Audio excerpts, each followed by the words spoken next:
ചിരകളിൽ വേഗതയുടെ തുടിപ്പെന്ന് പറയുന്നതാണ് ബജാജ് പൾസർ. അപ്പോൾ നമ്മൾ ഈ ഒരു വീഡിയോയിൽ നമ്മൾ ബജാജ് പൾസറിനെ കുറിച്ചാണ് സംസാരിക്കാൻ പോകുന്നത്. അപ്പോൾ 2001 പൾസർ നമ്മുടെ ഇന്ത്യയിലേക്ക് വരുന്നത്. ഫസ്റ്റ് ജെൻ പൾസർ 150, 180 എന്നീ സെഗ്മെൻറ്റോട് കൂടി വരുന്ന ഒരു 2 valve air cooled single cylinder 4 shock എഞ്ചിനാണ് ഇതിനുണ്ടായിരുന്നത്. ഇത് 12-15 bhp അടുത്തൊക്കെയായിരുന്നു പ്രൊഡ്യൂസ് ചെയ്തിരുന്നത്. അതുപോലെ തന്നെ നമ്മുടെ ഇന്ത്യൻ മോട്ടോർ സൈക്കിൾ 2000 കാലഘട്ടങ്ങളിൽ സ്റ്റാൻഡേർഡായിട്ട് ഡിസ്ക് ബ്രേക്ക് നൽകുന്ന വാഹനങ്ങളിൽ ഒന്ന് തന്നെയാണ് ബജാജ് പൾസർ എന്ന് പറയുന്നത്. ഇതിൻ്റെ ആ 180cc ഉള്ള വെർഷൻ ഏകദേശം 15 bhp ആണ് പ്രൊഡ്യൂസ് ചെയ്യുന്നത്.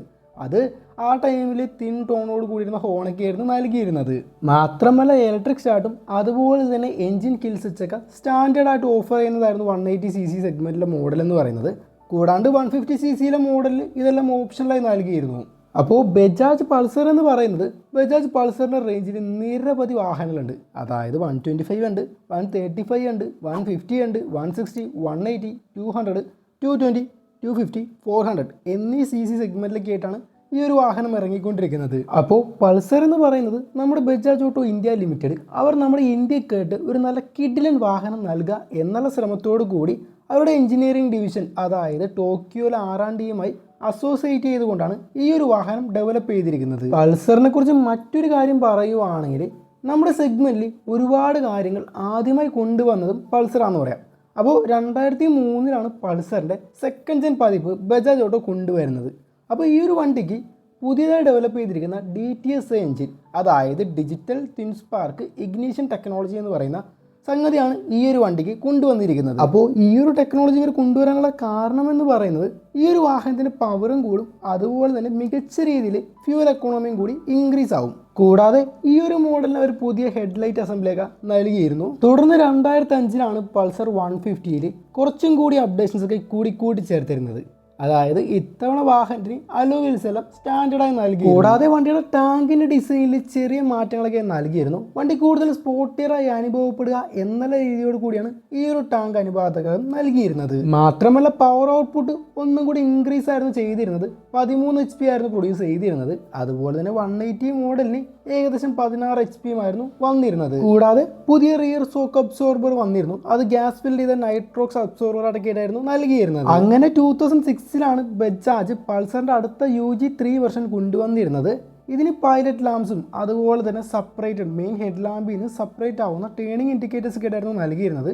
കൂടാണ്ട് ക്ലിയർ ലെങ്സ് ഒക്കെ ആയിരുന്നു, ആംബിയർ ബൾബൊക്കെ നൽകിയിരുന്നു. കൂടാതെ ഫ്ലാഷ് LCD സ്ക്രീനോട് കൂടി വരുന്ന ഡിജിറ്റൽ റീഡ് ഔട്ടോട് കൂടി വരുന്ന കീ വെഹിക്കിൾ ഡാറ്റാസ് ഒക്കെ ഇതിൽ നൽകുമായിരുന്നു. അതിലേറെ രസകരമായിരുന്നത് ആ ഒരു തിൻ സ്ട്രിപ്പോട് കൂടി വരുന്ന LED ടെയിൽ ലൈറ്റ് അസംബ്ലി ആയിരുന്നു. കൂടാണ്ട് എഞ്ചിൻ്റെ കാര്യത്തിൽ ടോർക്ക് അവൈലബിലിറ്റി ഒക്കെ ഒന്നും കൂടെ കൂടി വണ്ടിയുടെ വൈബ്രേഷൻ ഒന്നും കൂടെ കുറയ്ക്കായിരുന്നു ചെയ്തിരുന്നത്. മാത്രമല്ല വണ്ടിയുടെ ഗിയർ ഷിഫ്റ്റ് ഒന്നും കൂടി രസകരമായി നൽകിയായിരുന്നു ചെയ്തിരുന്നത്. അങ്ങനെ 2007 പൾസറിൻ്റെ ഒക്കെ ഡെവിൾ എന്ന് പറയുന്ന 220 ഇറങ്ങുന്നത്. കൂടാതെ 180 DTSI ഫോർമാറ്റിലുള്ള ഫ്യൂവൽ ഇഞ്ചക്ഷനോട് കൂടി വരുന്ന ഓയിൽ കൂൾഡ് എഞ്ചിനൊക്കെ നൽകിയിരുന്നു. ഈ ഒരു വാഹനത്തിന് റിയർ ഡിസ്ക് ബ്രേക്കൊക്കെ ആയിരുന്നു നൽകിയിരുന്നത്.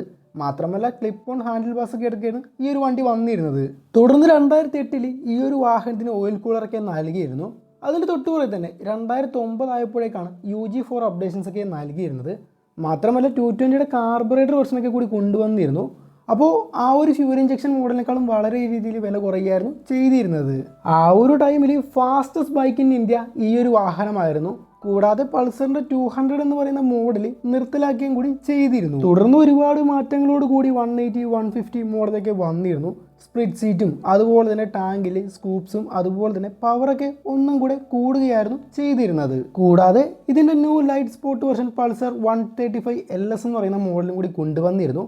ഇത് ഏകദേശം 68 km/ലിറ്റർ മൈലേജൊക്കെ നൽകിയിരുന്നു. ഇതിൻ്റെ ഭാരം വന്നിരുന്നത് 122 കിലോയായിരുന്നു. മാത്രമല്ല ഇതായിരുന്നു ഫസ്റ്റ് ബൈക്ക് ഇൻ ഇന്ത്യ, അതായത് 4 വാൽവോട് കൂടി വരുന്ന DTSA എഞ്ചിൻ ടെക്നോളജി വരുന്ന വാഹനം ഇതായിരുന്നു.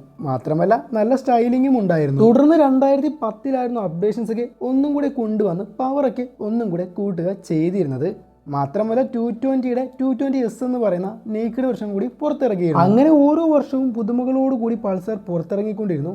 അങ്ങനെ 2011 കമ്പനി ഈ ഒരു വണ്ടിയുടെ കുറെ പുതിയ കളർ തീമൊക്കെ നൽകിക്കൊണ്ടിരുന്നു. അങ്ങനെ 2012 ആയപ്പോഴേക്കാണ് ബജാജ് പൾസറിന്റെ നേക്കിഡ് സ്പോർട്ട് വെർഷനായ 200NS പിറക്കുന്നത്. ഈ ഒരു വണ്ടിക്ക് പുതിയ 200cc ലിക്വിഡ് കൂൾഡ് എഞ്ചിൻ ആയിരുന്നു നൽകിയിരുന്നത്. അതായത് നമ്മുടെ KTM 200 ഡ്യൂക്കിൽ കണ്ടിട്ടിരുന്ന ആ ഒരു 23 HP 18 Nm ടോർക്ക് പ്രൊഡ്യൂസ് ചെയ്യുന്ന ഈ ഒരു എഞ്ചിനായിരുന്നു ഈ ഒരു മോഡലിന് നൽകിയിരുന്നത്. പക്ഷേ ഈ ഒരു വണ്ടിക്ക് മുൻപുള്ള മോഡലുകൾ പോലെ ഫ്യൂവൽ ഇഞ്ചക്ഷൻ ഉണ്ടായിരുന്നില്ല. പക്ഷേ ഈ ഒരു മോഡലിന് പെറ്റൽ ഡിസ്ക് ബ്രേക്സ് ഒക്കെ ആയിരുന്നു നൽകിയിരുന്നത്. അതുപോലെ തന്നെ ഗ്യാസ് ചാർജ് ചെയ്യുന്ന മോണോഷോക്ക് ഒക്കെ ഈ ഒരു വണ്ടിക്ക് നൽകിയിരുന്നു. അങ്ങനെ ഈ ഒരു മോഡൽ കൂടുതൽ യുവാക്കളെ ആകർഷിക്കുന്ന തരത്തിലായിരുന്നു നൽകിയിരുന്നത്. 2014 ആയപ്പോഴേക്കും ഇവരുടെ CS400 SS400 എന്ന് പറയുന്ന പ്രോട്ടോടൈപ്പ് ഒക്കെ ഇവർ കൊണ്ടുവന്നിരുന്നു. പക്ഷേങ്കിൽ പ്രൊഡക്ഷനിൽ ഈ ഒരു വാഹനങ്ങളൊന്നും കൊണ്ടുവന്നിരുന്നില്ല. 200cc ഫ്യൂവൽ ഇഞ്ചക്റ്റഡും അതുപോലെ തന്നെ പ്രൊജക്റ്റഡ് ഹെഡ് ലാംപ്സ് ഉള്ള പുതിയ RS200 ആയിരുന്നു ഇവർ കൊണ്ടുവന്നിരുന്നത്. ഈ ഒരു വണ്ടിക്ക് സിംഗിൾ ചാനൽ ABSോട് കൂടി ഓപ്ഷൻ ആയിട്ടൊക്കെ നൽകിയിരുന്നു. തുടർന്ന് 2015 ഇവരുടെ AS150യും അതുപോലെ തന്നെ AS200ഉം കൊണ്ടുവരുന്നത്. RS എന്ന് പറയുന്നത് റേസ് സ്പോർട്ടും അതുപോലെ തന്നെ AS എന്ന് പറയുന്നത് അഡ്വഞ്ചർ സ്പോർട്ടുമാണ് വാക്കാക്കുന്നത്. 2016 ഇവരുടെ CS400 VS400 എന്ന് പറയുന്ന പതിപ്പൊക്കെ കൊണ്ടുവരാൻ ശ്രമിച്ചിരുന്നത്. പക്ഷേ ഇത് പൾസർ റേഞ്ചിൽ നിന്നും സെപ്പറേറ്റ് ആയി വന്നിരുന്നത് ഡൊമിനാർ 400 ആയിട്ടായിരുന്നു വന്നിരുന്നത്. തുടർന്ന് 2017 നമ്മുടെ NSന് പുതിയ കുറച്ച് കളർ ഓപ്ഷൻസ് ഒക്കെ നൽകിയിരുന്നു. 180 മോഡലിന് റിയർ ഡിസ്ക് ബ്രേക്സ് ഒക്കെ നൽകിയിരുന്നു. NS 160 വന്നിരുന്നു.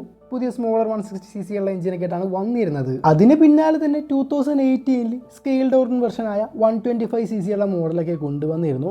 ഇതിന് 11 PS ഔട്ട്പുട്ടൊക്കെ ആയിരുന്നു നൽകിയിരുന്നത്. തുടർന്ന് 2021 പുതിയ ന്യൂ 250cc മോഡലായ F250യും അതുപോലെ തന്നെ N250 മോഡലൊക്കെ ഇവർ കൊണ്ടുവന്നിരുന്നത്. ഇതിന് പിന്നാലെയാണ് പുതിയ 150 160 മോഡലൊക്കെ കൊണ്ടുവന്നിരുന്നത്.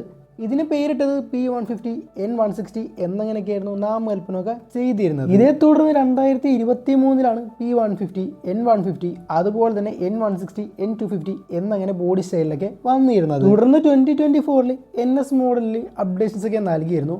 NS 125 ഉണ്ട്, NS 160 ഉണ്ട്, NS 200 ഉണ്ട്. ഇപ്പോൾ പുതിയ അപ്ഡേഷൻസ് എന്ന് പറയുന്നത് പുതിയ LED ഹെഡ്ലൈറ്റും അതുപോലെ തന്നെ DRL LCD digital instrument cluster, പുതിയ NS 400C എന്ന് പറയുന്ന മോഡലും കൂടി കൊണ്ടുവന്നിരുന്നു.